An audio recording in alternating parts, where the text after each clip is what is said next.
Let's see this question. The position vector of a particle moving in xy plane is given by vector r equal to a sin omega t I cap plus a cos omega t j cap. Then motion of the particle is SHM on a circle on a straight line with constant acceleration. अब देखो, जब हमें motion of the particle अगर हमें देखना होता है तो हमें क्या करना पड़ता है, y और x में रिलेशन निकालना पड़ता है।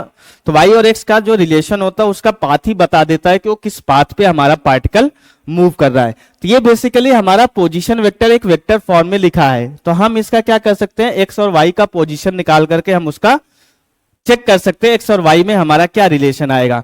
तो बेसिकली हम इस पर्टिकुलर क्वेश्चन में हम क्या देख रहे हैं, हमारा जो कंसेप्ट यूज होगा पोजीशन वेक्टर का कंसेप्ट यूज होगा। Position vector and magnitude of vector कैसे निकालना है ये भी हम यूज कर सकते हैं।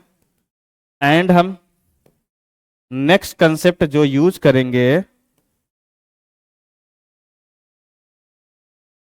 Equation of path.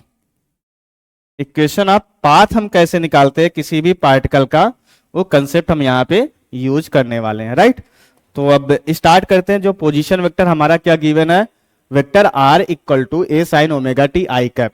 हमें पोजीशन वेक्टर क्या गिवन है, a sine omega t i cap plus a cos omega t j cap, right.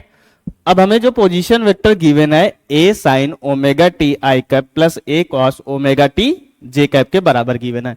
तो यहां से जो है इस पोजीशन वेक्टर को हम कैसे लिखते हैं, एक्स आई कैप प्लस वाई जे कैप, इसी तरीके से लिखते हैं। तो यहां से क्लियरली मेंशन हो जाता है। तो एक्स की वैल्यू कितना हमारा ए साइन ओमेगा टी है एंड वाई की वैल्यू हमारा कितना है ए कॉस ओमेगा टी है। अब हमें क्या करना है, एक्स और वाई में रिलेशन निकालना है। तो टाइम को हमेशा टी वाले फैक्टर को हमेशा हम क्या करते हैं, एलिमिनेट करते हैं। अगर हमें एक्स और वाई में रिलेशन निकालना है तो हमेशा टी वाले फैक्टर को हमें क्या करना है, एलिमिनेट करना है। तो हम क्या करेंगे, कैसे एलिमिनेट करेंगे, अगर हम दोनों को स्क्वायर करके ऐड कर दे तो हमें पता है sine square theta plus cos square theta क्या होता है, 1 के बराबर होता है। तो अगर हम दोनों को स्क्वायर करके यहाँ पे ऐड ऑन कर देंगे तो x square plus Y square क्या हो जाएगा हमारा, a square sine square omega t plus cos square omega t के बराबर। अब इसकी वैल्यू हमारी कितनी होती है, 1 के बराबर होती है। तो यहां से X square plus Y square की वैल्यू हमारी ए स्क्वायर होगी। और ये हमारा क्या होता है, ये हमारी एक इक्वेशन ऑफ सर्कल बन जाती है हमारी। ये क्या है, इक्वेशन ऑफ सर्कल।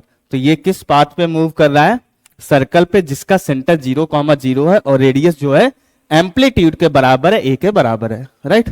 रेडियस हमारी क्या है, ए के बराबर है। तो हमारा ये क्या है, इक्वेशन ऑफ सर्कल बन जाता है जिसका रेडियस ए है और सेंटर हमारा 0,0 पे है। अब अगर हम ऑप्शंस को चेक करें तो इसमें जो हमारा फर्स्ट ऑप्शन एसएचएम है तो गलत हो गया। On a circle B option हमारा मैच कर रहा है। तो B option will be the correct option for this particular question.